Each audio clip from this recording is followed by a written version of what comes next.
congresista Héctor Yepes.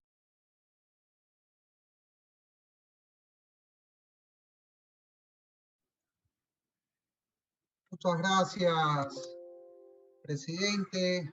Un saludo a todos los legisladores el día de hoy. Primero, quisiera empezar mi exposición sobre este código manifestando en mi calidad de presidente de la Comisión de Gobiernos Autónomos de la Asamblea Nacional mi total apoyo a la legítima preocupación que algunos parece que quieren menospreciar en esta asamblea, a la legítima preocupación que ha expresado la Asociación de Municipalidades del Ecuador, AME, cuyo presidente, Raúl Delgado, expuso en este pleno de la asamblea un sentir que no es de él como alcalde del cantón Pauta en la querida provincia de Azuay, sino que es un sentir de los 221 municipios del país. Un sentir que va más allá de las opiniones ideológicas que tengamos. Yo sé que hay temas polémicos en este código que dividen nuestras posiciones, ya me referiré a eso, pero esto va más allá de esas diferencias. ¿Qué es lo que manifiesta AME muy en resumen? Porque como bien decía César Ron, difícil en 10 minutos analizar un código de más de 650 artículos. Pero temas puntuales. Se crea un macro Consejo Nacional de la Niñez, cuya conformación no está clara, donde habría subcomités integrados por miembros que son máximas autoridades rectoras nacionales, donde se incluiría también de manera poco clara a participación del sector privado, que podría tener, según manifiesta AME, conflicto de interés con las áreas de competencia ya del gobierno nacional y además de los gobiernos locales.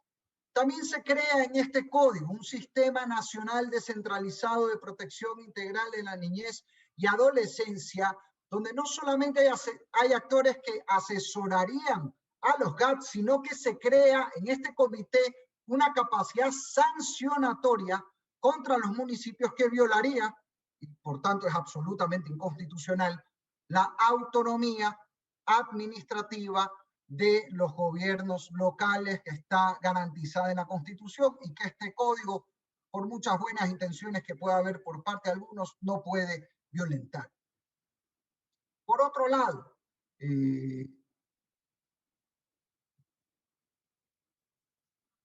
en este código se obliga a los gobiernos locales a replanificar a la luz de normas técnicas rectoras de un macro rector, parte de este sistema, lo cual entraría en conflicto con lo que ya se establece en la actual Ley Orgánica de Ordenamiento Territorial, uso y gestión de suelo, y no se ve cómo esto se puede articular, no está claro en el proyecto, y nuevamente, en resumen, ¿qué es lo que se está logrando con estas inconsistencias, señor presidente, colegas legisladores?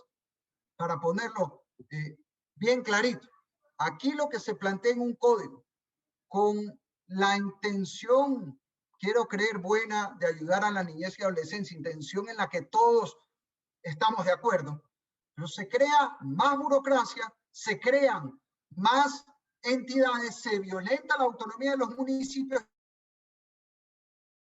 La pregunta del millón es: ¿de dónde sale el dinero? Ya uno de los integrantes de la comisión, y esto se ha dicho expresamente, reconocía que aquí se necesita más financiamiento, que esta ley implica más financiamiento para ciertos temas. Si es así, pues entonces lamentablemente se estaría cayendo en la prohibición del artículo 135 de la Constitución, porque se está reconociendo por parte de los mismos integrantes de la comisión que este proyecto entonces implica aumentar gasto público. Y evidentemente que lo hace porque está creando sistemas, está creando instituciones públicas, le está aumentando competencias y atribuciones a los gobiernos autónomos, y eso, estimados legisladores, es simplemente inconstitucional, porque como todos sabemos aquí, y y siempre tenemos que pasar ese filtro al presentar si quiere un proyecto de ley, el único que puede plantear una normativa que implique aumento del gasto público es el presidente de la República. Como este no es un proyecto de código planteado desde el gobierno, desde la función ejecutiva, no podemos nosotros dar paso a cualquier reforma que implique aumento del gasto público, porque si no lo que habrá es una objeción de inconstitucionalidad. Esto en líneas generales, y sí quiero señalar que esto lamentablemente afecta de manera transversal a este código.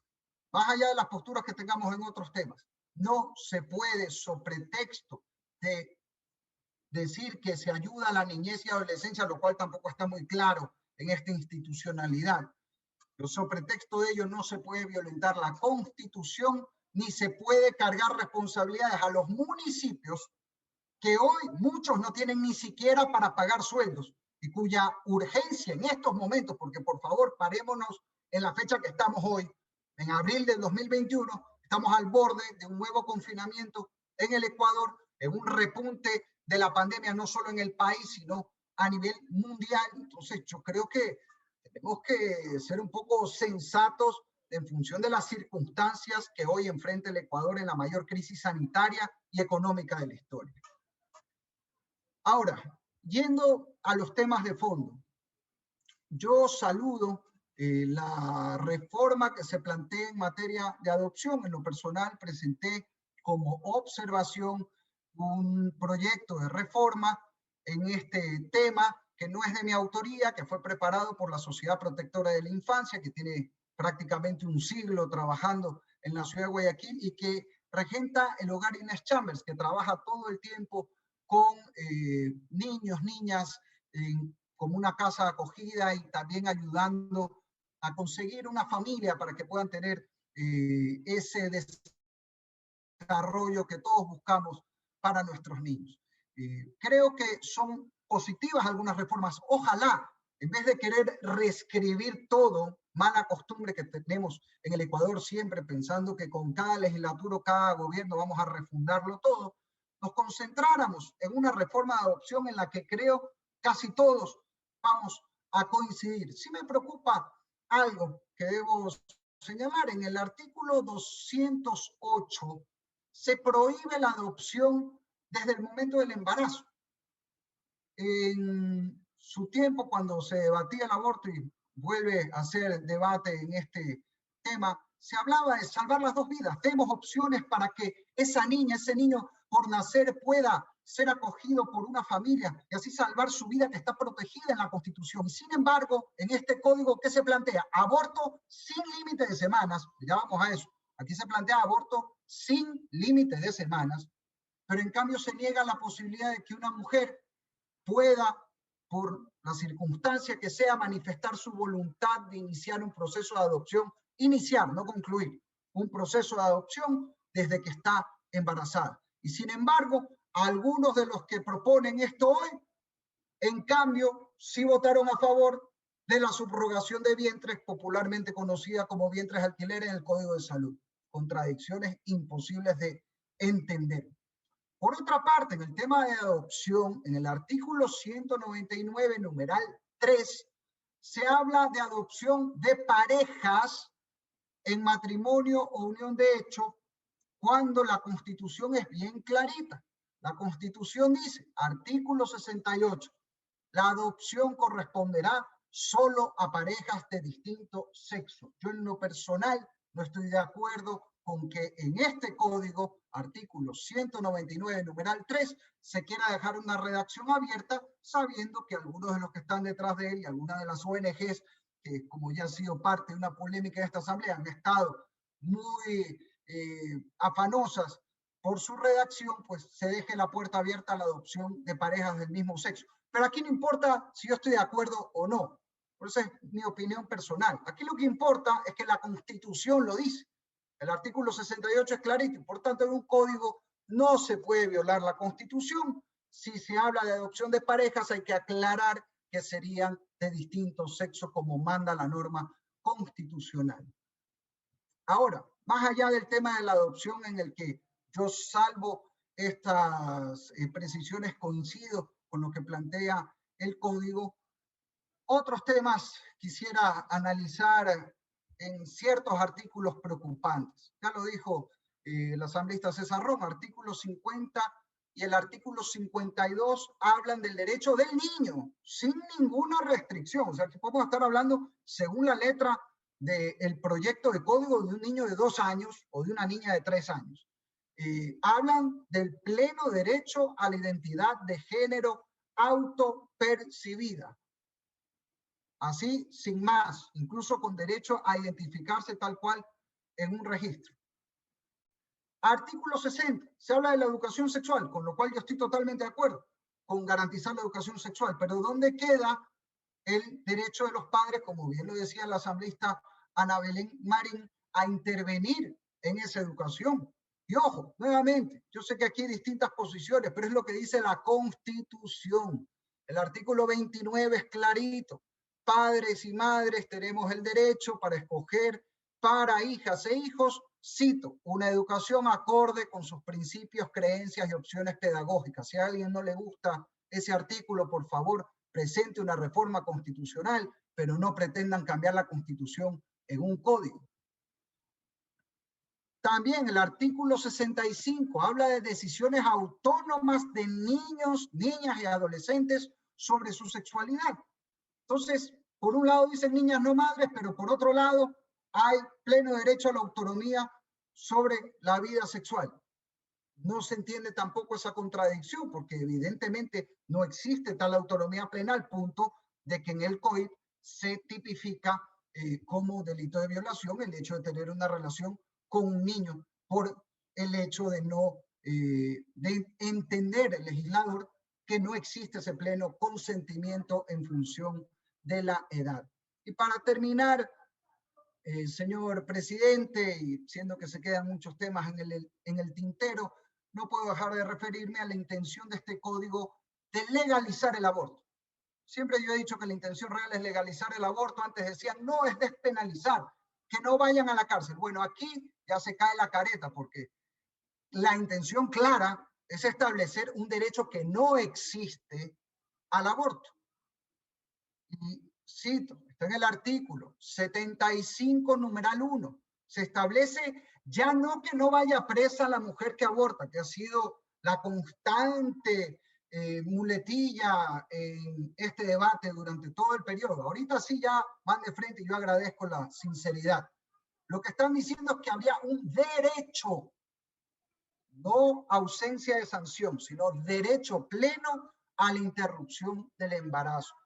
Y si bien aquí se puede discutir cuál es la consecuencia penal o no por un aborto, lo que sin duda es absolutamente contrario al artículo 45 de la Constitución, que garantiza el derecho a la vida desde la concepción, es incompatible con eso hablar de un derecho a matar a ese ser humano que tiene vida y que el Estado debe protegerlo por mandato constitucional. Así que aquí se busca una legalización y ojo, en la disposición reformatoria tercera del Código, cuando se habla ya de la reforma del COIP, no se establece ningún límite de semanas. O sea, según esta reforma, mañana un adolescente de 17 años con un embarazo de 8 meses podría abortar. Eso es lo que aprobaría esta asamblea tal como está el texto planteado en la actualidad. Cierro con esto.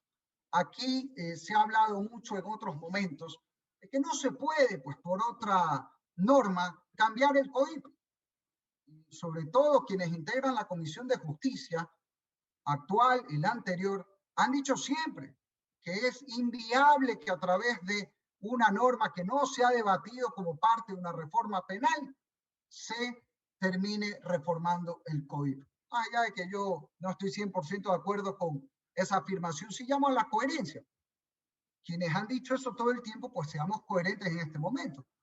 Creo que una norma que busca proteger a los niños, niñas y adolescentes no puede pretender, primero por principio, defender que se mate a un ser humano por nacer. La mayor violencia contra un ser humano es matarlo en su momento más inocente, que es antes justamente de su nacimiento, desde la concepción. Pero además sería antitécnico tratar en este código una reforma al COI por fuera del debate normal de una reforma penal, como se pretende en la disposición reformatoria tercera.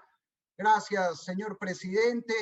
Con esto me uno a prácticamente todos los que han comparecido en las comisiones generales en decir que si bien yo rescato algunas cosas positivas de este código, por ejemplo, la reforma de adopción, con las precisiones que he hecho, tal como está su versión, si se vota en un bloque, pues yo no podré votar a favor de una norma que, lejos de ayudar a la niñez y adolescencia tal como está, pondría en riesgo la vida de niños, niñas y adolescentes de nuestro país. Muchas gracias, señor presidente.